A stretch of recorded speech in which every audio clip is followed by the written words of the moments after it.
Estamos de regreso con la información aquí en Más Info. Hay mucho para compartir puntualmente sobre lo que está sucediendo con la situación epidemiológica, especialmente en el interior de la provincia de Buenos Aires. Y nos vamos rápidamente a Bragado. Allí me está esperando el periodista, colega Marcelo Méndez. Marcelo, buenas tardes. La verdad es que la situación es muy preocupante. Tenemos entendido que en las últimas 24 horas solamente hay 55 personas infectadas. Y confirmame si la cantidad de fallecidos ya asciende a 14. Exactamente. ¿Qué tal? Buenas tardes. ¿Cómo les va? Sí, lamentablemente hay 2 personas que han fallecido en las últimas horas y son 14 las víctimas fatales que se han dado en los últimos 10 días, digamos. O sea que el golpe ha sido realmente brutal a toda la población de Bragado. Y bueno, esto se suma a lo que vos decías. Ayer fueron 55, hoy se confirmaron 33 casos más. En el informe que acaba de salir hace unos minutos nada más de parte del Comité de Crisis, tenemos la sala de terapia intensiva con 6 camas ocupadas de 8. O sea, cada una tiene su respirador, pero el total es 8, es un 75% de la capacidad ya ocupada. Y bueno, y además hay en este momento 468 casos totales desde el inicio de la pandemia. Y Ahora, Marcelo, 308 activos, perdón, sí. Claro. No, la información que manejo es que el intendente, Gatica, está realmente muy preocupado, no solo el intendente de Bragado, sino también en las últimas horas habló el intendente de Lincoln, ¿no? Hablando un poco de el contagio modalidad rebaño y lo peligroso que puede ser hablar de eso. El intendente se reunió con el gobernador de la provincia de Buenos Aires, ¿no, Marcelo? Con Axel Kicillof. Sí, anteayer hubo un Zoom, digamos, una reunión virtual con el intendente, no solamente el de acá de Bragado, sino también de otros distritos del interior, donde hablaron con el gobernador, bueno, para tomar una serie de medidas que están en este momento evaluando, ¿no? Para poder ayudar en esta crisis a Bragado, ¿no? Ahora, ¿se sabe, se tiene conocimiento qué fue lo que motivó a que la cantidad de casos aumente tanto y en tan poco tiempo? Seguramente una multiplicidad de factores. Uno de los desencadenantes, se cree, fueron las reuniones sociales. A partir del 20 de julio, del Día del Amigo, si bien se hicieron campañas para que la gente no se junte y demás, pero acá estaba todo tan tranquilo, no había casos, los que había eran todos importados o gente que había venido de Buenos Aires o del AMBA, digamos, y no había, digamos, una cadena de contagios. Pero a partir de esa fecha empezaron a sucederse varios días donde había 10, 11, 12 casos cada día y así se fueron sumando y bueno, llegamos al récord en el día de ayer, como decías vos, de 55 casos en un solo día confirmados. La mayoría está en su casa, la mayoría está bien, pero... Pero ¿cómo está el clima en la calle, Marcelo? Internados. Digo, el clima social, ¿no? Teniendo en cuenta lo que puede llegar a venir de acá en adelante, vos me decís que están ahí al límite de un colapso sanitario con respecto a la cantidad de camas. Tengo entendido también que están llamando enfermeros voluntarios de otras zonas cercanas para que ayuden a pasar esta situación de la mejor manera posible. Pero en la calle, ¿cómo se vive lo que está pasando? ¿Qué te comenta el vecino? Y hay mucha angustia, angustia. Eso se puede percibir. Nosotros, terminamos de hacer el noticiero de Bragado TV y escuchamos un montón de voces de los vecinos que mandan sus opiniones, sus sensaciones, y la verdad que todo el mundo está muy mal, porque también está la cuarentena extendida que provoca problemas económicos, negocios que están cerrados, que prácticamente no han podido abrir algunos, y es como que no dan más. Y frente a esto ahora se viene seguramente un cierre más estricto. Estamos en fase 3, los negocios no esenciales solo funcionan por delivery. Solo por delivery los no esenciales, no hay ni deportes individuales, ni gimnasios, ni gastronomía, todo eso se ha quitado. Pero ahora los sindicatos municipales, por ejemplo, un poco para respaldar a los trabajadores de la salud, porque el hospital nuestro es municipal, están pidiendo regresar a fase 1, es decir, que no funcione nada, solamente lo esencial. Con todo lo que eso significa, ¿no? Fíjate, un poco esto lo hablamos siempre aquí en Más Info, Marcelo. Mirar lo que sucede en otros países es un virus tan, ¿cómo denominarlo, no? Para no usar una expresión poco feliz, pero es tan malvado, no muestra su cara completa, nunca deja que lo conozcamos en su totalidad y se va filtrando, ¿viste? Cuando crees que tenés todo controlado, vuelve a aparecer. Bragado en fase 3, me decís, lo más probable es que regresen a fase 1, que se cierre absolutamente todo, con el llamado concreto de enfermeros y de voluntarios, de otros médicos que quieran venir a atender. Y este límite, el límite te lo marca la cantidad de camas de terapia intensiva, como siempre y en todos lados. Marcelo, te agradecemos mucho el contacto. Ojalá la próxima vez podamos hablar por una noticia un poco más feliz, pero es lo que está pasando en algunos de los distritos del interior de la provincia, ¿no? Muchísimas gracias a ustedes por acercarnos esta posibilidad de contarle al país lo que sucede. Gracias a todas las muestras de solidaridad de la gente de otros lugares, ciudades, que nos lo manifiestan de alguna manera y bueno, que tengan interés en lo que nos pasa, obviamente que nos sirve, ¿no?, para atravesar este momento tan difícil. Gracias, Marcelo. Un beso enorme. Buenas tardes. Hasta luego. Hasta luego.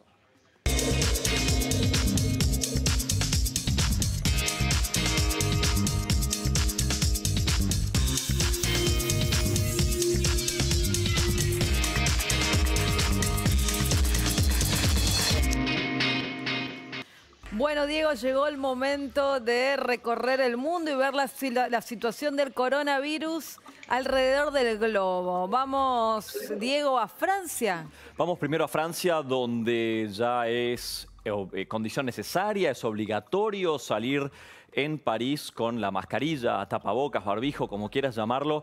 Los franceses habían estado tremendamente reacios, pero recordemos que esta segunda ola que está atacando Francia con más o menos 3.000 casos diarios.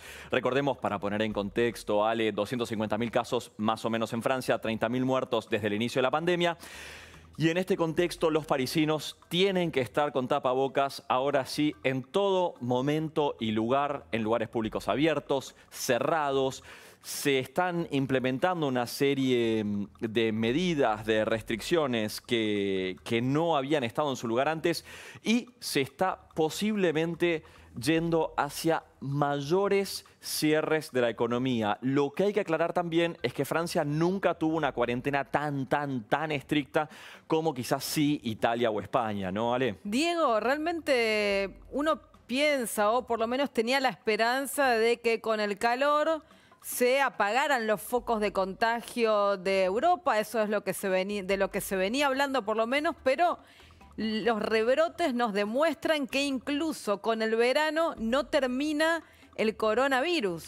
Absolutamente, varios elementos para análisis. El primero fue una declaración de la OMS que hizo en su momento diciendo, digamos, lo voy a refrasear en vernáculo. Cuidado, muchachos, que haga calor no quiere decir que eso vaya a frenar el coronavirus. Y fue dicho y hecho, y sucedió. Primero.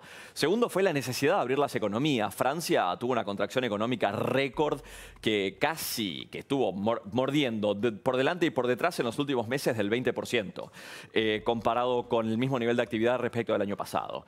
Entonces, ante una contracción económica que fue histórica, la comparaban con las contracciones económicas de la Segunda Guerra, los franceses, por supuesto trataron de reactivar la economía. Ahora, reactivar la economía, sobre todo para Francia, Italia, España, sur de Europa, significa turismo. Claro. Y el turismo significa circulación. Y ahí hay un problema muy serio. Entonces, los elementos que veíamos en las semanas anteriores, en informes anteriores, cuando Gran Bretaña le ponía límites a los turistas británicos que habían estado en Francia, que decían, bueno, ok, se quieren ir de vacaciones a Francia, vayan, perfecto, pero vuelven y se me quedan 15 días en casa. Ahora se reflejan en los números locales franceses. Y eso es lo que ellos están viendo y están tratando de ponerle algún coto. Y también recordemos, como última nota al pie, Ale, sí, los franceses fueron los que más se resistieron al uso de mascarilla.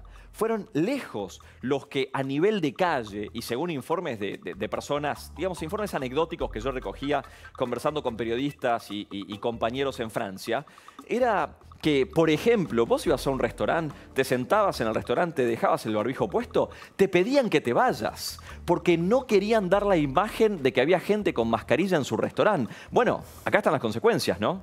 La verdad que las consecuencias son graves y ahora vamos a un país latinoamericano, vamos a Perú, el país con mayor cantidad de víctimas mortales de COVID. Sí, el país con mayor cantidad de víctimas mortales de COVID por millón en este momento. Y te digo una cosa, Ale, ¿eh? Sí. Según qué número cites, porque vos sabés que en Perú hay diferencias entre los números. Según qué número cites, el mayor del mundo. ¿De verdad? La mayor mortandad por coronavirus por unas decenas, por unas centésimas de puntos respecto de Bélgica. Así que Perú está viendo una situación que te diría es mucho más que preocupante. Y en las últimas horas, lo último que nos está llegando desde Perú es que hubo una manifestación, ya una movilización en Cusco y en otros puntos del país de trabajadores de la salud que dicen: nosotros no tenemos manera de trabajar contra el coronavirus. Imagínate la desazón de un tipo que está entrenado para hacer esto y que no puede porque dice: me faltan los medios, me falta el equipo de protección biológica, me faltan un montón de cosas. Tan es así que hay 146 médicos y otros trabajadores de primera línea, de la primera línea de lucha contra el coronavirus de la salud, muertos en lo que va de la pandemia, según informó la entidad que nuclea a los médicos. Así que, Ale, la situación en Perú es en algún lugar... claro, lleva esa desesperación que reportábamos al principio de la pandemia cuando decíamos: uy, qué terrible la cosa está en Italia, qué terrible está en España. Bueno, la situación en Perú, la verdad que pega mucho más cerca y esto se ve agravado por otros datos, otras pinceladas de información que hacen que la cosa se ponga, digamos, se torne más oscura. ¿Qué quiero decir con esto? Sí. Por ejemplo, Ale, el mercado negro de tanques de oxígeno. Como sabés y como venimos diciendo hasta en esta misma edición de Más Info, decimos, bueno, el respirador en ciertos casos, pero la medicina y la investigación contemporánea dicen el oxígeno sí es muy importante. Bueno, como se corrieron rumores de que había escasez de oxígeno, lo mismo que pasó en Bolivia, como se corrieron esos rumores de que faltaría el oxígeno y que si vos te agarraras coronavirus te faltaría el oxígeno, la gente empezó a copiar tanques de oxígeno. Es decir, que hay un mercado negro de tanques de oxígeno hoy en Perú que dificulta la tarea sanitaria. Claro, profecía autocumplida. Entonces los médicos no tienen en el hospital el oxígeno que necesitan para darle a los pacientes. Y esto, Ale, es una pincelada de información. La verdad que hay muchos otros ángulos para encarar el tema sanitario en Perú. Diego, ¿y qué te parece si vamos a otro país, también vecino, también muy cerca de la Argentina, Brasil, y su preocupante situación con respecto al coronavirus? Bueno, Brasil, ya sabemos, el país más complicado del mundo en términos de coronavirus después de Estados Unidos. Simplemente para recordarte, en este momento están casi llegando a los 4 millones de contagios documentados, 3.772.000 y casi llegando a los 120.000 muertos. En las próximas horas van a llegar. Pero lo último que nos está entrando realmente pone sobre llovido mojado. Te cuento, Río de Janeiro, las imágenes bellísimas que estamos viendo ahora.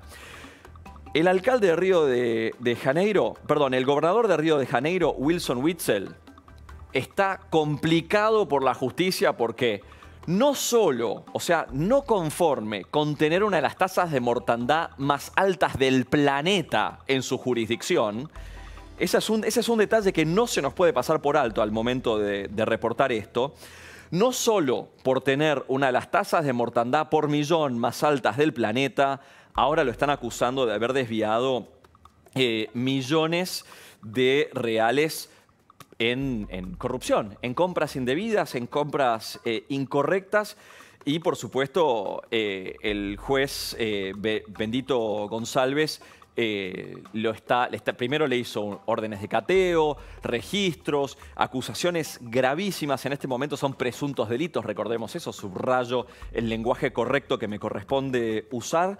Y también su mujer, Helena Witzel, también está denunciada por la Fiscalía. Recordemos que Río solo, el Estado, tiene 16 millones de habitantes y Río solo tiene 15.700 muertes en este momento. Así que una situación, Diego, realmente muy preocupante. Y en un país completamente dividido por Bolsonaro, por la decisión o no de cuarentena, por el manejo de la pandemia, que desde el principio fue muy cuestionada y muy deficiente. Tal cual, como vos lo decís, y simplemente te agrego una vuelta más de tuerca de información, Ale, Witzel justamente referencia esta división profunda que vos traes a colación. Al principio era bolsonarista y luego giró y se convirtió en adversario, Ale. Muchas gracias, Diego.